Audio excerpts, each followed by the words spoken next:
Amma ba'd, ayuhal hadirun, usi iyaya wa iyyakum bittaqallah, faqad fazal muttaqun.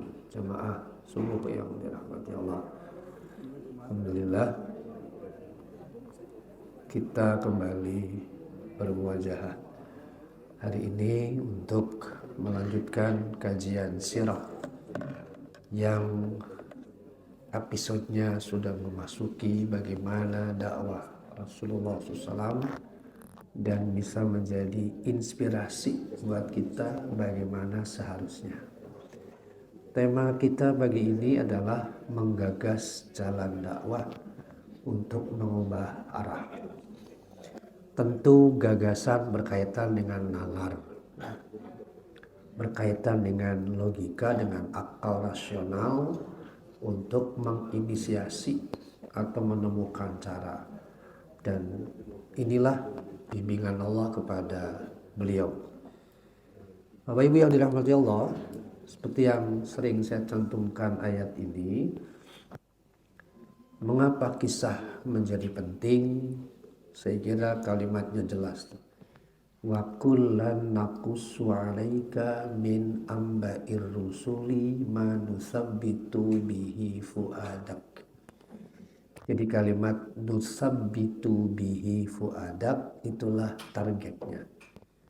Bahwa setiap kisah Rasul di situ disebutnya dengan kalimat min amba'ir rusul. Kalau para mufassir biasanya mengartikan kenapa pakai anba atau naba, sebab kisah itu memiliki signifikansi. Istilah penelitian signifikansi, makna yang sangat penting. Jadi kisah Rasul, kisah Nabi selalu disuguhkan Allah untuk beliau. Tujuannya ini, nusabbitu bihi fuadak, untuk mengokohkan, menguatkan hati beliau. Sehingga kalau Bapak Ibu tilawah akan sering atau beberapa kalimat lah kata-kata bahwa kazabat rusulum min qablik, gitu ya. Hei Muhammad, yang didustakan oleh kaum itu bukan hanya engkau gitu, tapi rasul-rasul min qablik sebelum kamu juga sama. Nah, jadi supaya apa? Beliau tidak overthinking, tidak merasa bahwa orang we hidup nu hese tehnya, nggak ada. Nah, supaya tidak muncul kata-kata sepertinya hanya aku hidup yang menderita. Sebab setiap nabi dan rasul pasti mengalami hal yang sama.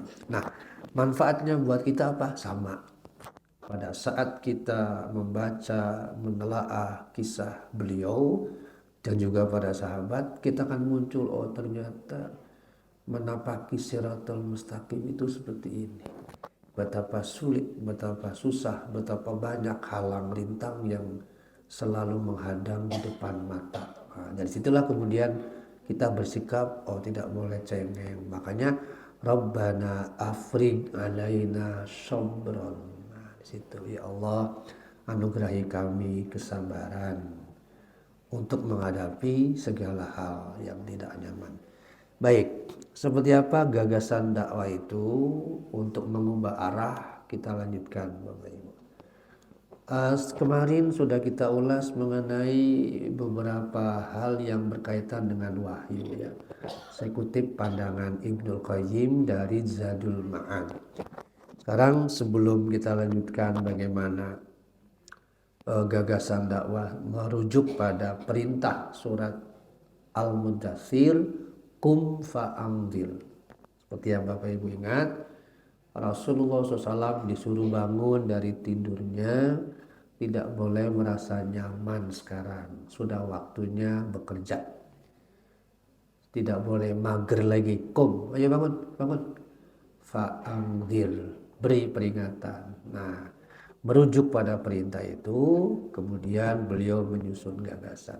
Di sini bagaimana langkah beliau untuk melakukan dakwah. Al-Mubarakfuri memberi pembahasan pembuka ya. bahwa adwarud dakwah, periodisasi dakwah di sini tuksim, dibagi periodenya dalam beberapa garis besar. Pertama, ad-dauru al-makki, periode Mekah, kurang lebih 13 tahun ya. Periode Mekah 13 tahun dengan fokus pada pembangunan akidah. Jarang menyentuh aspek-aspek hukum yang sifatnya sosial muamalah, tapi penekanannya pada bagaimana mencintai Allah, mencintai Rasulullah SAW, mencintai Al-Quran dengan tidak mengabaikan ibadah, karena sholat juga sudah mulai ya, meskipun nanti lebih masif saat Isra Mi'raj. Nah, setelah Isra Mi'raj 5 waktunya sudah mulai tegas. Baik, itu 13 tahun kurang lebih dengan segala tantangan yang ada di dalamnya. Kemudian yang kedua, ad-daurul madani, periode Madinah. Di sini disebutkan kurang lebih 10 tahun. Jadi totalnya 23 kurang lebih ya. Nah, setiap periode, setiap masa tentu memiliki fase karakter yang berbeda-beda.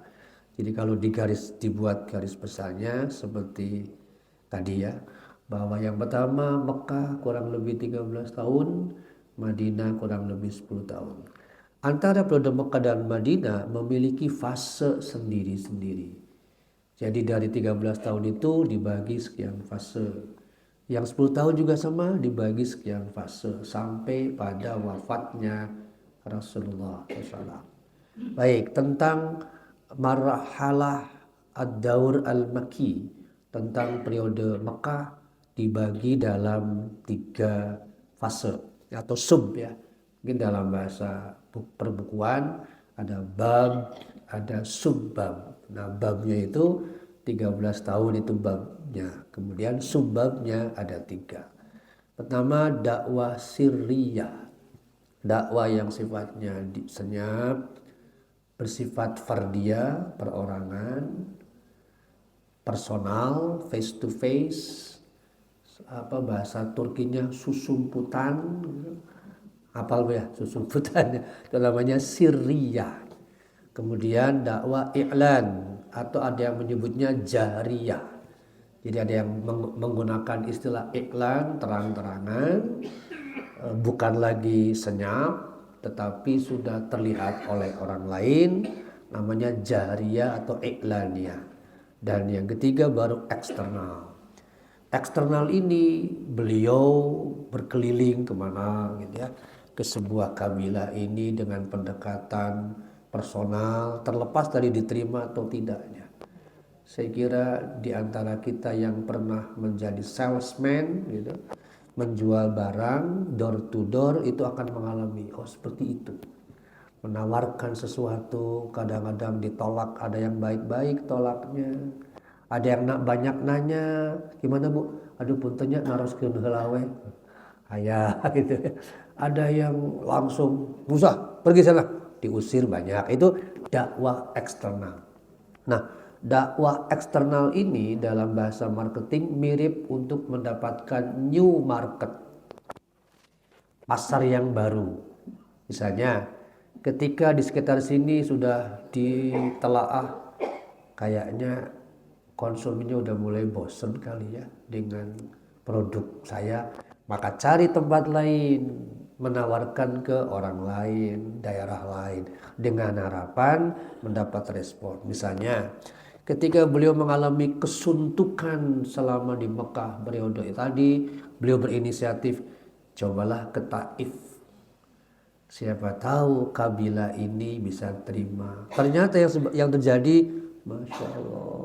Nah di situ nanti ada keluhan yang bisa membuat kita menangis. Ya Allah, betapa berat yang ngajak kepada jalan kebaikan. Baik, periode tadi 3 itu kira-kira begini. Marhalatud da'wat as-sirriyah yang berlangsung kurang lebih 3 tahun. Sebagian besar ulama sejarah menyebutnya 3 tahun. Periode sirriyah, periode senyap, periode sunyi. Kemudian yang kedua, marhalah atau fase iklan ad-da'wah, yakni fi ahli Makkah, Di sini nanti beliau mulai terang-terangan, kadang menemui seseorang, bahkan semacam stadium general, mengumpulkan sekian banyak orang baru menyampaikan. Nah dari sinilah tantangan mulai muncul, baik internal dari keluarga beliau maupun dari orang lain, dari kabilah lain. Saya ambil contoh sementara ya. Ketika sudah muncul inisiasi untuk keluar, maka langkah pertama adalah al-ashiratak wal akrabin. Beliau mengajak keluarga inti dan juga akrabin, kerabat. Caranya meminta Abu Talib untuk mengumpulkan paman-pamannya dari garis ayah, dikumpulkan. Di situ nanti beliau sampaikan siapa beliau, apa visinya, bagaimana sikap mereka dan seterusnya. Abu Lahab mulai muncul sifat temperamennya, penolakannya. Di sini semakin Rasul tahu berarti begini kondisinya ya dan seterusnya.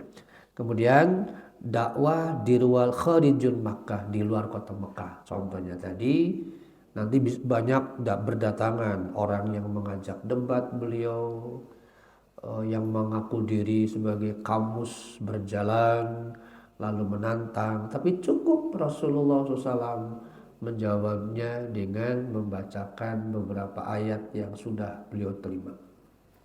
Biasanya begitu. Nah di sini Bapak Ibu nanti kita bisa melihat adabnya berdebat, adab berdiskusi ada di situ. Betapapun orang yang menantang itu kasar, selalu beliau mengatakan, siapa dulu yang bicara? Aku? Silakan. Nanti dia berkata setelah sepanjang lebar sedemikian rupa, nanti beliau sedikit menyela, maaf sudah selesai belum? Belum. Oh ya silakan teruskan. Begitu. Nanti ketika dia cukup lama sudah selesai, sudah. Baik. Bisa saya gantian? Silakan. Baru beliau. Nanti dibaca Quran. Qala Allah Ta'ala apa gitu ya. Baru mereka stop. Pergi. Kenapa mereka menghentikan? Ini Muhammad bacaannya luar biasa, dari mana belajarnya? Nah di situ. Jadi tidak sedikit yang terkesima, terpesona oleh bacaan yatslu alaihim ayatihi. Beliau membacakan Al-Quran, lalu orang yang menyimaknya itu semacam wa iza tuliyat alaihim, gitu ya, bertambah imannya alias kaget, ini yang dibaca, akhirnya pergi lagi. Nah itu akan banyak kita jumpai. Minimal itu untuk semacam benchmark buat kita ya, bahwa ya Allah betapa Quran luar biasa, kalimatnya, strukturnya, bahasanya, belum lagi kontennya saat dibacakan kepada seseorang. Jadi kalau kita sering mendengar Quran atau tenang-tenang saja atau biasa-biasa saja, tidak merasa gitu ya, ada sesuatu yang menikmat, hati-hati berarti khawatir hati kita berpenyakit. Atau kalau kita sulit berinteraksi dengan Quran, hati-hati berpenyakit. Minimal malas itu bagian dari penyakit. Jangan dianggap malas itu berpenyakit, bukan penyakit hati. Sama seperti hari ini, jangan dikira menyukai game online sedemikian rupa itu bukan penyakit. Itu bagian dari penyakit kejiwaan yang sangat berbahaya, kata para pakar, bisa membuat seseorang itu busuk, tanda kutip, otaknya, akalnya untuk berpikir. Karena itulah seseorang yang scroll entah video lebih dari 2 jam bahaya sekali ya, sangat berbahaya, bisa merusak memori, daya ingatnya yang akan terus melemah. Bapak Ibu yang dirahmati Allah, jadi setiap periode atau tahapan dakwah merupakan inisiatif dari dan gagasan Rasulullah SAW, tentu dengan bimbingan Allah ya, sebagaimana yang sudah kita sepakati. Setiap peristiwa selalu mendapatkan pengarahan dan bimbingan melalui Al-Quran.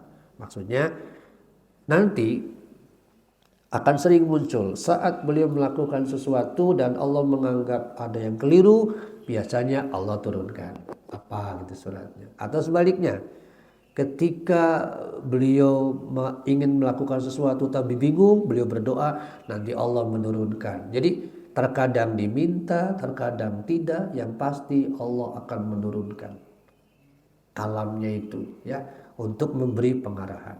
Sabda Rasulullah SAW yang kelak menjadi sunnah juga mulai diberlakukan, dalam arti mulai muncul sabda-sabda beliau dalam rangka memperjelas apa yang diwahyukan Allah.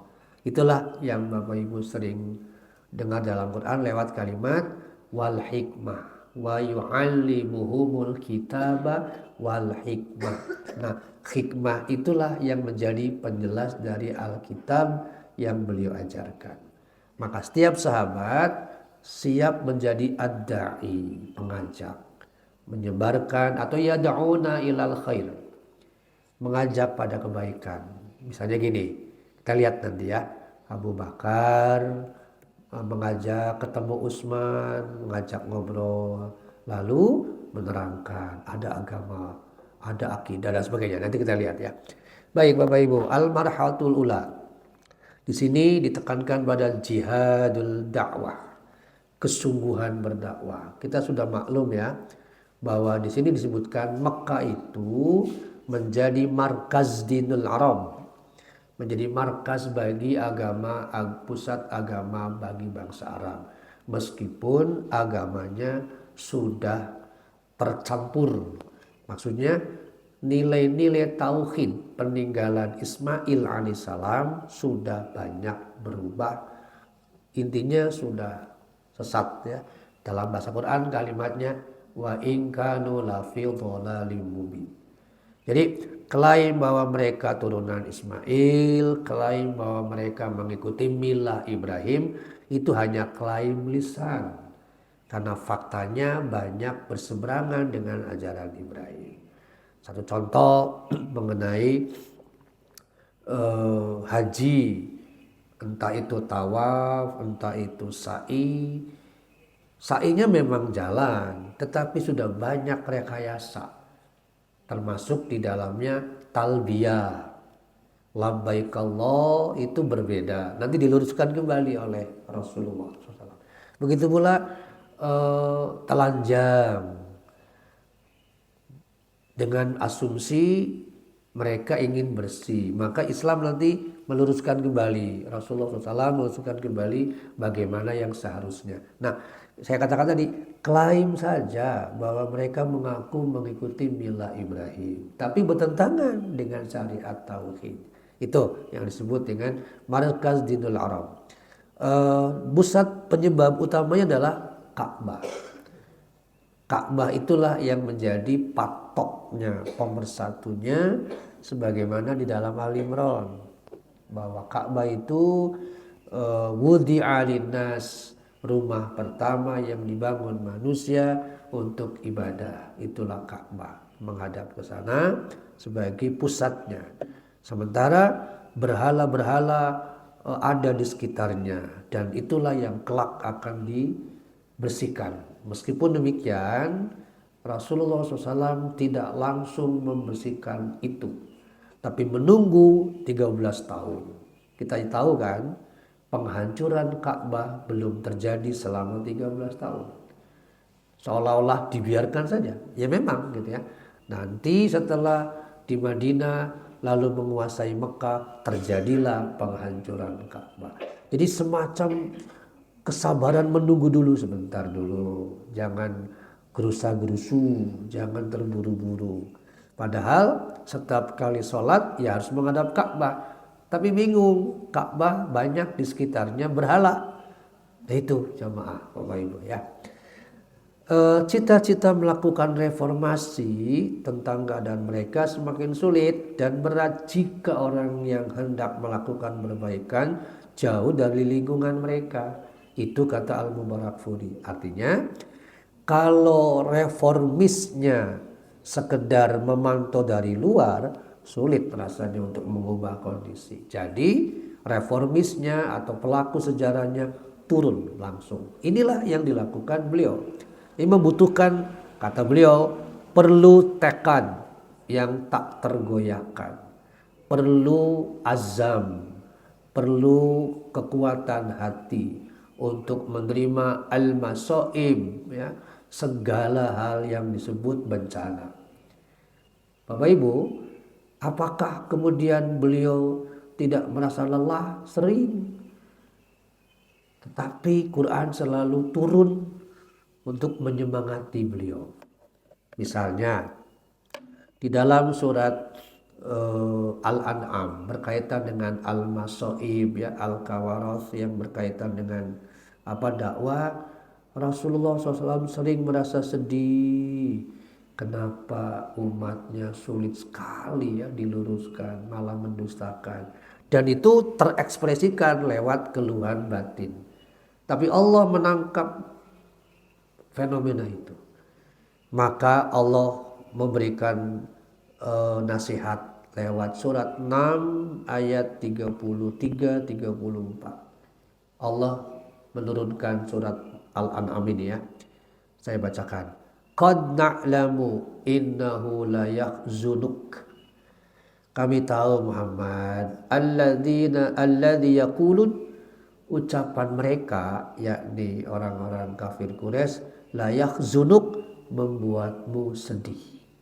Saya kira Bapak Ibu sama, ya, kita juga saat menyampaikan sesuatu tapi ditolak, malah yang terjadi dicemooh apa yang kita sampaikan. Pasti yahzunuk, sedihnya luar biasa. Tapi Allah memberi semangat dengan mengatakan fa innahum la yukadzibunak, mereka tidak mendustakanmu. Wahai Muhammad, mereka tidak mendustakanmu. Walakinnaz zalimin, tapi yang dilakukan oleh orang-orang zalim itu adalah yajhadun, membantah bi ayatillah. Singkatnya gini Bapak Ibu, mereka tidak mendustakan pribadimu. Yang mereka dustakan adalah yang isi kamu sampaikan. Jadi isi dakwah yang kamu sampaikan itu yang mereka benci. Kalau saya beri perumpamaan sederhana, semacam kita diminta untuk tidak membenci seorang guru, padahal pelajarannya kita benci. Saya kira faktanya banyak, ya. Seseorang membenci matematika, tapi apakah bisa tidak membenci gurunya? Biasanya teman-teman saya masih ingat tuh ketika SMA dulu. Ketika dia membenci guru matematik, pelajaran matematikanya sering kabur, otomatis membenci orangnya. Nah pertanyaannya, bisakah memisahkan keduanya? Jangan membenci orangnya, boleh tidak suka yang disampaikannya, yang diajarkannya, tapi jangan membenci orangnya. Bisakah kita? Sulit. Nah Rasulullah SAW disuruh begitu. Aduh, beratnya luar biasa. Beliau diyakinkan mereka itu membenci apa yang kamu sampaikan, bukan membenci personalmu. Nah disinilah Bapak Ibu, kalau kita kaitkan dengan di Indonesia, ya, mengapa Rocky Gerung sering mengkritik Jokowi selama 10 tahun? Apakah pribadi yang dikritik? Bukan, tapi jabatan presidennya itu, bukan pribadinya. Nah seperti itu konteksnya. Jadi ketika mengkritik jangan diambil personal seseorang, tetapi posisinya, jabatannya. Itulah sebabnya betapa sulit kita belajar dewasa dalam berpikir, dalam bersikap ketika berkaitan dengan ini. Jadi sekali lagi, Rasulullah SAW diingatkan oleh Allah untuk jangan merasa sedih atas apa sikap mereka menolakmu. Mereka bukan membencimu, mereka tetap meyakinimu bahwa engkau adalah Al-Amin. Tetapi ketika engkau mengajak mereka kepada tauhid, itu persoalannya. Jadi isi yang disampaikan itulah yang ditolak oleh mereka. Nah Bapak Ibu yang dirahmati Allah, maka kembali di sini beliau kemudian merasa bahwa tindakan yang paling bijaksana adalah memulai dakwah secara rahasia. Jadi kana minal hikmah tilqa'u dzalik anna da'wata fi bid'i amriha sirriyah. Jadi melihat fenomena yang begitu berat untuk mengubah, maka beliau menggagas mungkin pendekatan tepat personal, face to face ya, untuk menghindari tindakan reaksi yang berbahaya. Maka sangatlah wajar kalau kemudian mengenalkan Islam, nilai-nilai Islam, tauhid dan sebagainya kepada orang-orang yang terdekat, wa ali baiti wa asdaqai. Jadi keluarga inti, kemudian kerabat terdekat, fada'ahum ilal Islam, mengajak mereka kepada Islam, kepada tauhid, termasuk istri beliau, anak-anak beliau dan nanti melebar. Jadi kalau disebutkan istilahkan dakwah beliau pendekatannya seperti gelombang air saat ada tetesan. Saya kira ibu pernah ya, coba teteskan air di genangan air yang tenang, maka akan muncul riak gelombang. Nah, riak gelombang itu dari pusat titiknya sampai keluar. Itulah pendekatan dakwah. Jadi inti dulu keluarga beliau, kemudian kerabat ya, sebagaimana nanti kita lihat gambaran berikutnya. Bapak Ibu yang dirahmati Allah, di sisi lain beliau sudah memiliki yang disebut dengan modal awal. Orang-orang pakar manajemen menyebutnya SC namanya, yang disebut dengan spiritual capital. Modal social capitalnya apa? Al-amin, terpercaya. Itulah yang sulit. Kalau tanpa al-amin akan berat. Sebagaimana yang sudah disebutkan dulu, bahwa beliau dikenal sebagai al-amin karena kejujurannya, kesolehannya, kepeduliannya pada orang, pendekatan humanisnya sedemikian kental. Itulah yang membuat beliau mudah diterima. Lalu beliau menyampaikan satu persatu. Fa'ajabahu min haula'il ladzina. Beberapa orang kemudian merespon ya, karena keagungan kemuliaan pribadi beliau. Dan mereka inilah yang disebut dengan as-sabiqunal awwalun. Orang pertama yang menjadi bagian dari as-sabiqunal awwalun adalah Khadijah radhiyallahu an binti Khuwailid. Lalu Zaid bin Harisah bin Surabi al-Kalbi. Zaid bin Harisah, beberapa riwayat menyebutkan, adalah budak milik Khadijah radhiyallahu an sebetulnya. Dihadiahkan kepada beliau lalu dimerdekakan. Nah, kelak Zaid bin Harisah inilah yang akan diangkat atau diadopsi menjadi anak beliau, sehingga nanti turun. Kenapa? Turun ayat Quran sebab beliau mendeklarasikan bahwa Zaid bin Harisah anaknya. Lalu menggantilah, ada rencana itu untuk Zaid bin Muhammad, menghapus Harisah. Justru karena tindakan itu Allah tegur dengan melarang mengubah. Dari sini Bapak Ibu bisa menjadi rujukan hari ini kan, bukan tidak boleh adopsinya nanti, tapi yang dilarang adalah menghapus jejak nasabnya. Luar biasa tuh Islam ya. Jadi bukan melarang adopsi, boleh, mengadopsi anak boleh, tapi nasabnya, jalur turunannya tidak boleh diganti. Justru dosa besar.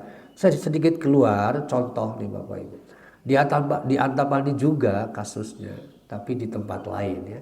Seseorang bercerita bahwa tetangganya itu suami istri ya, guru di sebuah sekolah swasta, lalu tidak punya anak sampai usia 45. Akhirnya keduanya memutuskan kita ambil anak. Ambillah dari sebuah panti asuhan yang dikelola oleh Santo Yusuf. Rumah sakit ada ya. Ngambil dari situ tanpa jelas siapa turunannya. Ambil aja intinya. Masih bayi, jadi baru lahir yang dibuang oleh seseorang. Jadi bayi itu dibuang oleh seseorang di depan panti asuhan itu.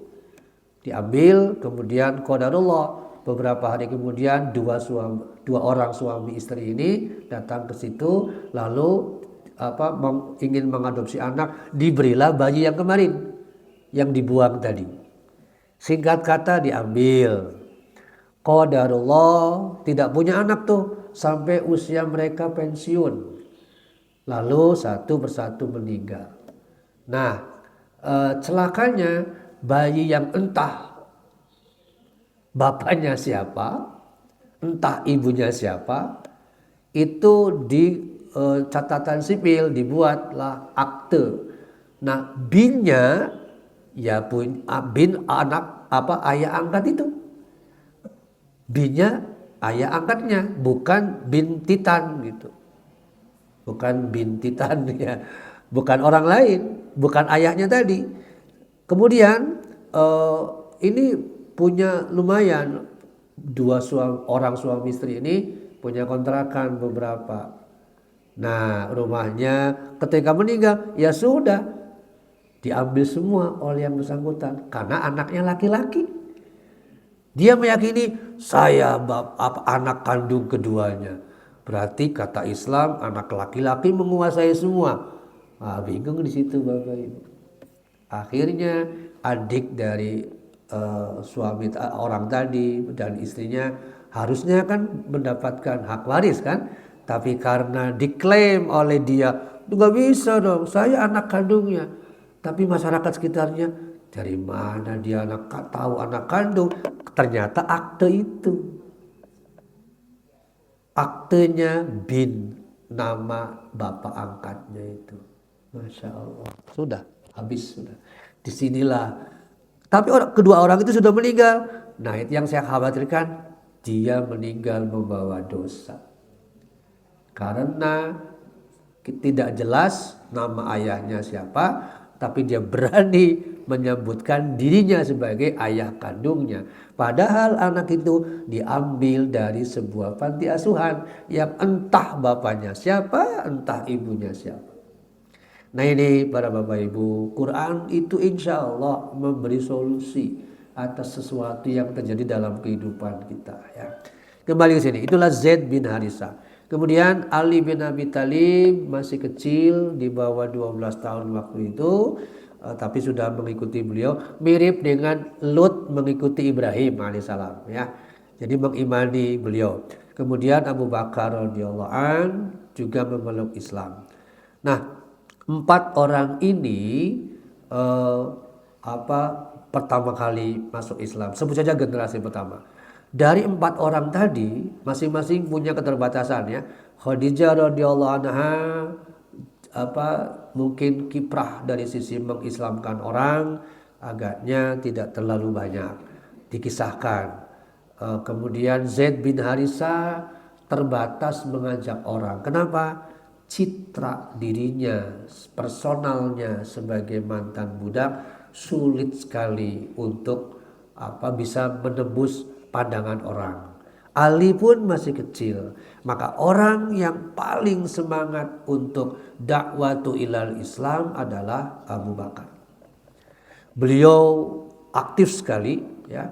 Di sini dikenal beliau sebagai orang yang lembut, ramah, pengasih, banyak berbagi, akhlak mulia, perangainya juga empatinya sangat tinggi.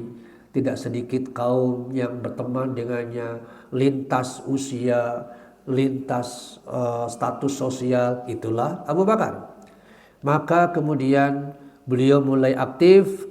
Orang pertama yang didekati oleh Abu Bakar adalah Utsman bin Affan. Diajak ngobrol, diterangkan tentang adanya seseorang yang mengajak kepada tauhid, bertemu, masuk Islam. Zubair bin Awam begitu pula, Abdurrahman bin Auf sama, Sa'ad bin Abi Waqqas Al-Zuhriyah dan Tolha bin Ubaidillah At-Taimi. Inilah 5 orang yang kelak menjadi palang pintu Islam, karena anak-anak muda ini semuanya aktif ya, termasuk dalam peperangan, sehingga jumlahnya menjadi 8. Berarti 9 ya dengan Rasulullah. Nah, kira-kira inilah nama-nama yang tadi yang berhasil diislamkan. Utsman bin Affan, Zubair bin Awam, Abdurrahman bin Auf, Sa'ad bin Abi Waqqas, Tolha bin Ubaidillah. 5 orang ini didekati secara personal oleh Abu Bakar dan langsung menerima. Kenapa? Sudah melihat sosok yang menawarkan, yaitu Abu Bakar radhiyallahu anhu, juga watak mereka yang terbuka. Surat 6 menyebutnya ayyahdiyahu yashrah sadrahu lil Islam. Mereka terbuka hatinya untuk menerima Islam. Kenapa? Karena hatinya lapang. Jadi Abu Bakar menawarkan, hati mereka terbuka, terjadilah titik temu. Bapak Ibu, betapa sulit ya menemukan titik temu. Makanya kalau pakai bahasa joknya gini, hari ini perempuan yang masih sulit mendapatkan keterbukaan adalah Nining Maida. Kenapa? Karena kukuring ditutup, kuanjo dibuka, buka tutup, rusak engselnya. Maksudnya kata suaminya buka, kata istrinya tutup, buka tutup. Yang satu ingin dibuka, yang satu ingin ditutup, maka yang rusak engselnya. Maksud saya adalah ketika satunya ingin membuka, yang satu ingin menutup, tidak akan pernah terjadi yashrah sadrahu lil Islam. Tapi ketika seseorang atau seorang hamba dalam hal ini siap hatinya terbuka menerima sesuatu, insya Allah dia akan mudah menerima hidayah Islam. Satu contoh, namanya Andre van Doorn. Dia hari ini menjadi ketua mu'alaf seluruh dunia. Sebelum beliau masuk Islam, bencinya luar biasa. Seangkatan dengan beberapa politisi sayap kanan Belanda. Tapi satu ketika beliau berpikir, saya membenci Islam, tapi tak pernah tahu apa itu Islam. Membenci tapi tak pernah mempelajari apa alasan saya membenci Islam.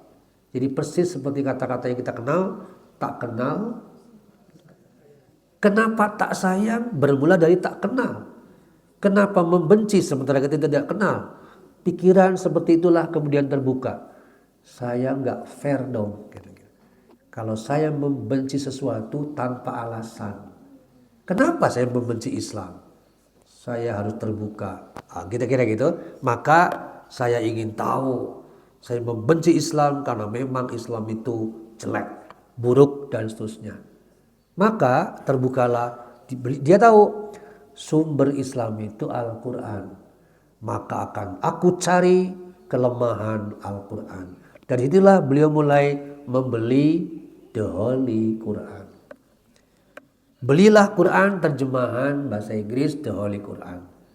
Al-Fatihah dibaca. Jadi membaca sendiri aja. Tentu membaca terjemahannya, bukan membaca khotnya. Dia buka Al-Fatihah. Ternyata Pak, banyak wownya.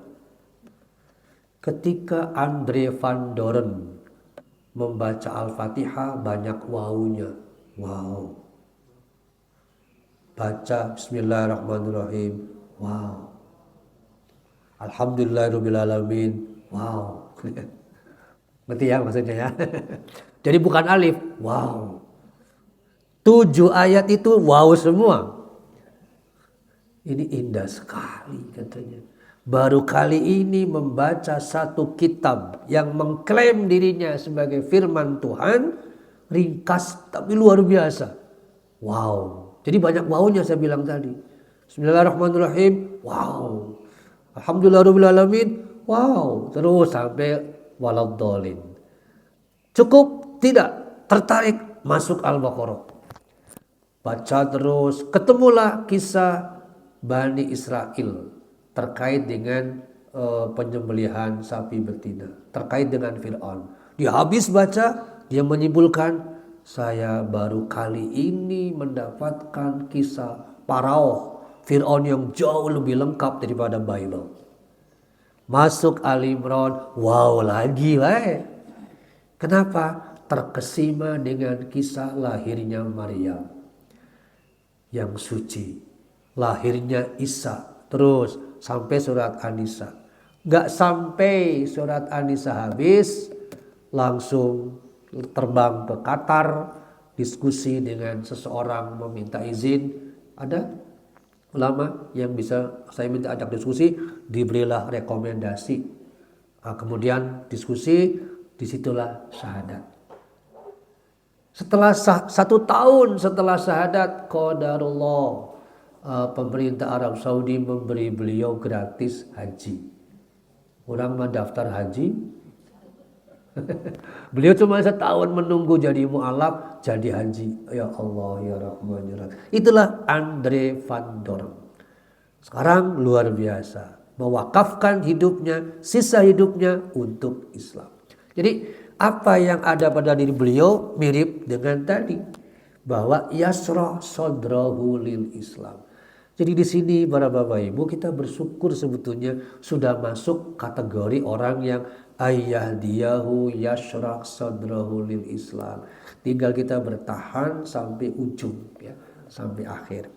Nah, di sini Bapak Ibu, min awailil muslimin, beberapa kemudian kaum muslim generasi berikutnya setelah Utsman bin Affan sampai Sa'ad bin Abi Waqqas tadi, Abu Bakar tetap terus menjalin komunikasi dengan banyak pihak, termasuk kejadian Bilal. Maka di sini disebut ada Bilal bin Rabah, ada juga umat yang lain yang kemudian tertarik. Ada Abu Salama bin Abdul Asad, ada Al-Arqam bin Abil Arqam, anak muda usia 17 tahun yang terbuka hatinya memeluk Islam, yang kelak rumahnya menjadi markaz untuk kaderisasi anak muda. Ada Ubadah bin Al-Haris bin Abdul Muttalib bin Abdul Manaf, ada Sa'id bin Zaid Al-Adawi, dan berikut istrinya Fatimah binti Al-Khattab, berarti adik dari Umar bin Khattab. Itu generasi berikutnya. Jadi nama-nama yang sudah saya sebutkan tadi dalam pandangan Al-Mubarakfuri kurang lebih min arba'ina nafaron, 40 orang setelah generasi Utsman bin Affan yang masuk Islam. Jadi totalnya kurang lebih 60 orang generasi awal Islam yang berhasil ditarik oleh Abu Bakar radhiyallahu anhu. Bapak Ibu yang dirahmati Allah, sampai di sini kita ambil nilainya apa saja. Pertama, tadi sudah digagas bahwa berdakwah secara senyap atau sirria, diam-diam, itu menjadi gagasan cerdas dan cemerlang. Bukan karena ketakutan, bukan. Melainkan pendekatan yang justru sangat manusiawi, sekaligus memiliki keunggulan. Pendekatan ini bersifat personal, pribadi atau fardiyah. Kenapa? Karena face to face. Semacam nominasi. Kira-kira hari ini siapa ya yang bisa diajak ngobrol? Itu gagasannya. Oh, si fulan, dekati. Ketika didekati ajak ngobrol bahwa ada orang yang ngaku nabi, yang mulia, yang kalian pasti sudah tahu namanya, yang mengajarkan begini. Kalau minat, yuk ikut saya. Nanti kita gabung di sana, kita ngobrol. Begitu. Si fulan, kalau misalnya enggak, ya udah lewat. Jadi kalau yang ada respon, ditindaklanjuti. Kalau yang langsung menolak, ya sudah. Selalu begitu pendekatannya. Ya. Yang kedua, perkawanan yang sudah terjalin. Jadi orang-orang yang dianggap kawan dekat dan terbuka pikirannya ditawari. Begitu pula pengamatan dan seleksi karakteristik. Ketika seseorang ini dalam pandangan pribadi akan menolak, ya sudah dilewat saja. Tapi tetap ditawari dulu awalnya. Itulah Bapak Ibu. Jadi sangat aktif baik Rasulullah SAW sebagai qiyadah untuk melakukan tabligh maupun Abu Bakar. Nah, disinilah peran kita. Apakah kita ingin mendapatkan rahmat dan kebaikan berlimpah, tanpa melakukan sesuatu yang bersifat yad'una ilal khair, maka mari kita ikuti Al-Imran. Wal takum minkum ummatun yad'una ilal khair. Kita melakukan tindakan ini, mengajak pada kebaikan. Itulah yang dilakukan Abu Bakar. Yang kedua, Bapak Ibu, kisah tadi dengan pendekatan Syria, dakwah Islam harus memperhatikan kemaslahatan kaum muslim dan keberlangsungan serta keberlanjutan dakwah Islam itu sendiri. Jadi kita tidak boleh egoisme, tapi lihat masyarakat, lihat kondisi, sehingga pendekatan seperti apa yang tepat untuk memperkenalkan Islam kepada mereka. Syekh Ramadan Al-Buti menulis mengenai pendekatan senyap ini, tahap dakwah senyap sunyi tidak hanya untuk kemaslahatan jiwa pendakwanya, jiwa orang-orang yang sudah bersama orang yang bersangkutan, tapi juga dari sisi hakikat dan rencana jangka panjang. Sebab kalau tadi masyarakatnya masih dikuasai oleh sistem yang syirik, kita langsung mendobrak mengubahnya, nanti diibaratkan seperti membenturkan kepala ke tembok. Bukan tembok yang hancur, tapi kepala kita yang rusak duluan. Nah itu ibaratnya. Jadi perlu penggunaan metode atau cara atau pendekatan. Sebab dampaknya tetap akan kembali kepada yang bersangkutan, terhalangi misalnya ya. Di sisi lain, kemaslahatan agama menuntut kemaslahatan hidup kaum muslim. Jadi agama juga akan memberikan keselamatan bagi kaum muslim. Maka perlu pemahaman yang utuh, termasuk cara. Jika kaum muslim bisa bertahan hidup, maka agama jihad pun akan tetap hadir. Tapi ketika kaum muslimnya lebih dulu rusak kehidupannya, ya otomatis agamanya akan hilang. Jadi disinilah pendekatan Syria dipandang secara sosial ya. Yang kedua, yang ketiga, buah alami dakwah adalah bahwa para pengikut para nabi dan rasul adalah kaum yang lemah dan miskin. Kebanyakan, sebagian besar waktu itu diikuti oleh orang lemah dan miskin. Rata-rata Nabi Nuh juga begitu. Hampir setiap nabi dan rasul sebagian besar yang tertarik kaum lemah. Kenapa? Sebab orang-orang yang berlebih, entah tokoh masyarakat, selalu beranggapan dirinya lah yang lebih terhormat. Itulah kibir. Kita lihat misalnya bagaimana ucapan umat Nabi Nuh pada ayat 27 ini, surat 11.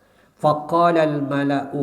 Al-mala'u itu bahasa kitanya pembesar, tokoh atau inohom. Alladzina kafaru min qaumi, yang berasal dari kalangan kafir, mereka berkata, ma naraka illa basyaron mithlana. Yang pertama, hei Nuh, kami lihat kamu itu kan manusia juga kan, seperti kami. Itu yang pertama. Ucapan ini juga disampaikan oleh penduduk Mekah yang menolak. Misalnya, selain ucapan kamu itu kan manusia juga sama seperti kami, iya memang, tapi juga mengatakan, masa sih Nabi kok jalan-jalan ke pasar? Mereka beranggapan Nabi itu tidak boleh seperti mereka. Nabi itu harus seperti malaikat gitu. Itulah yang justru keliru. Justru Nabi itu harus berasal dari kalangan manusia supaya contohnya jelas. Kan saya kira Bapak Ibu akan merasa lucu dan bingung ketika misalnya gini pemahamannya, nabinya tidak menikah misalnya ya, karena berasal dari kalangan malaikat. Lalu kita punya masalah seputar pernikahan. Ya misalnya ini ya Rasulullah, bingung, kami ada masalah di keluarga. Apa jawabannya? Aduh maaf bu, saya gak punya istri, jadi gak punya pengalaman kayak gituan. Gak mungkin. Justru Nabi dari kalangan manusia, ya menikah, ya makan, ya minum, ya berdagang dan sebagainya, supaya ada contoh. role modelnya jelas. Itulah yang dimaksud bahwa Nabi harus berasal dari kalangan manusia. Sebab langsung dibutuhkan gambaran fisiknya. Oh iya, Rasul begini, kita ikuti misalnya gitu ya. Yang kedua, ucapan manarokat taba'aka ilal ladzina hum aradiluna. Kami lihat pengikutmu itu orang-orang yang rendah di antara kami. Nah, di sini mereka ingin memisahkan diri. Gak mau, gak bisa kami mengikutimu sementara engkau diikuti oleh banyak orang miskin. Pandangan ini nanti akan kita temui Bapak Ibu. Akan kita temui pada kisah-kisah yang akan datang, bagaimana tawaran tokoh-tokoh Quraisy. Hei Muhammad, kami akan mengikuti agamamu. Singkirkan dulu mereka itu. Gak pantas kami bersama mereka. Masya Allah. Jadi hati-hati, kita pun punya hal yang sama. Kibir itu namanya. Nah di sisi lain, Rasulullah SAW mengajak umatnya untuk tidak memiliki inferior. Siapapun yang katakanlah lemah tidak usah memiliki inferior. Inferior itu merasa rendah, nggak usah. Makanya Allah dalam Ali Imran ini mengatakan ayat 139, la tahinu wa la tahzanu. Gak usah hina, gak usah merasa diri lemah, tidak usah bersedih. Antumul a'laun. Kalian itu tinggi derajatnya. Syaratnya mukminin. Jadi mukmin tidak boleh memiliki apa yang disebut dengan inferiority complex. Rendah diri itu tidak boleh. Rendah hati harus ya. Itu yang ketiga. Yang keempat, setiap mukmin harus berkomitmen untuk menjadi bagian dari barisan khairah ummah.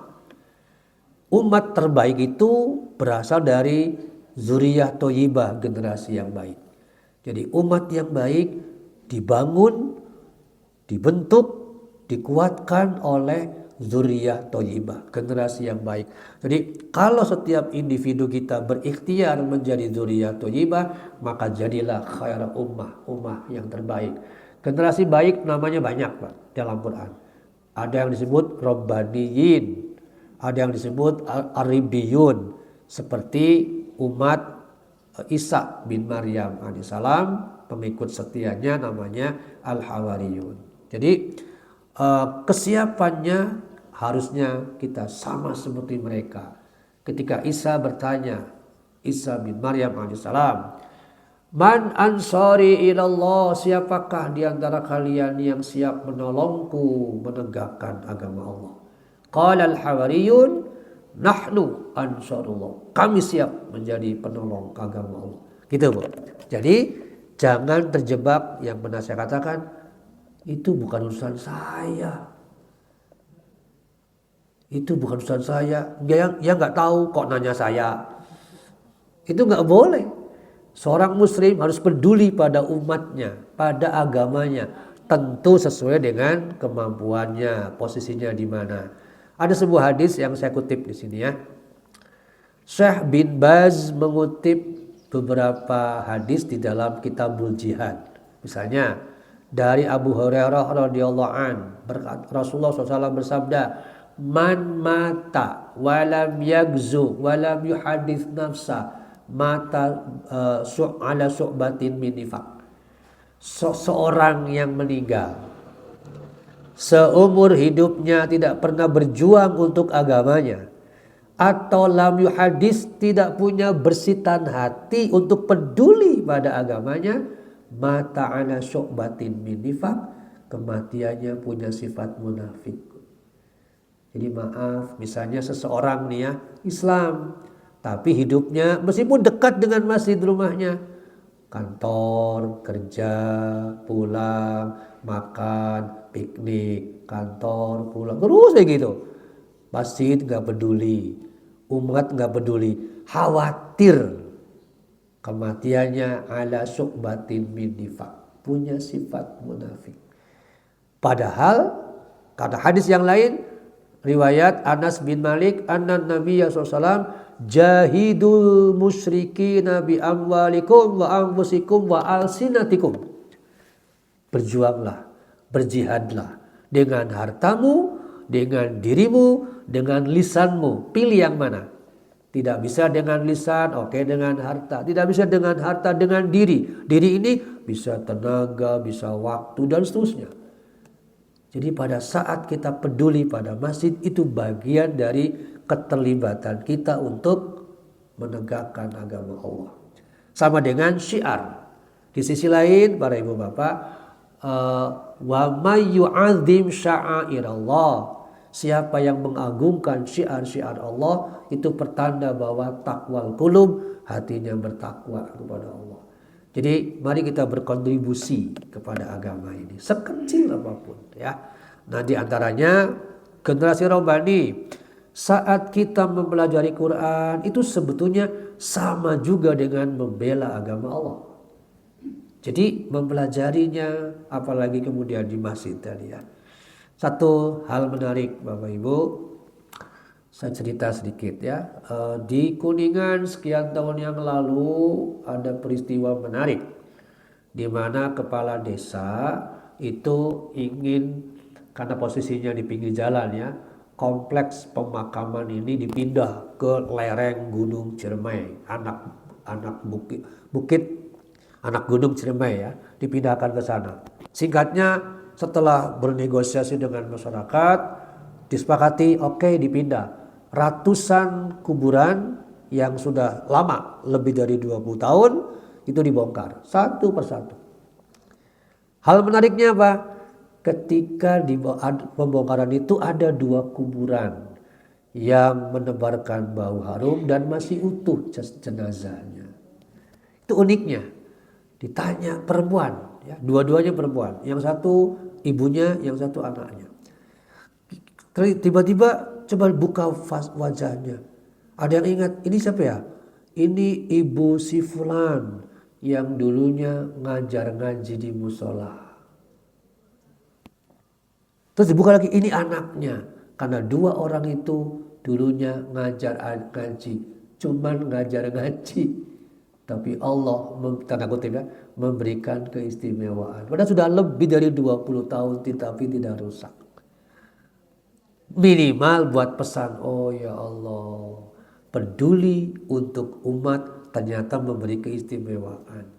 Jadi bagi saya itulah yang harus kita yang jadikan sebagai pendorong. Nah, kembali ke dzurriyyah thayyibah, bahwa mari kita sama-sama menjadi dzurriyyah thayyibah, generasi yang baik itu dengan karakter pertama al-hukmah, punya hikmah, punya kedalaman berpikir, punya ketapatan bertindak, punya kemampuan menganalisis. Juga hananan, sikap lemah lembut, empati yang sangat bagus. Zakatan, bersih hati kita ikhtiarkan untuk lepas dari segala penyakit yang bisa mengotori rohani. Atau takian, menjaga ketakwaan, dalam hal ini ibadah as-sholatu ala waktiha kita jaga, juga sholat sunnah yang lain ya. Baron biwalidai, bagaimana kita berbakti kepada orang tua, dan tidak memiliki jabaron. Jabaron itu sifat mendikte, sifat memaksakan kehendak.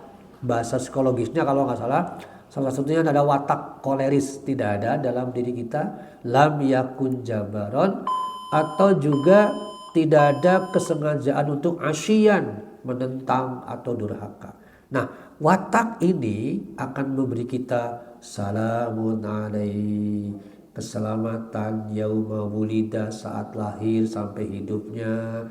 Salamun alaihi yauma yamut, akan ada keselamatan saat kita meninggal. Salamun alaihi yauma yub'atsu, saat kita bangkit lagi dari kematian.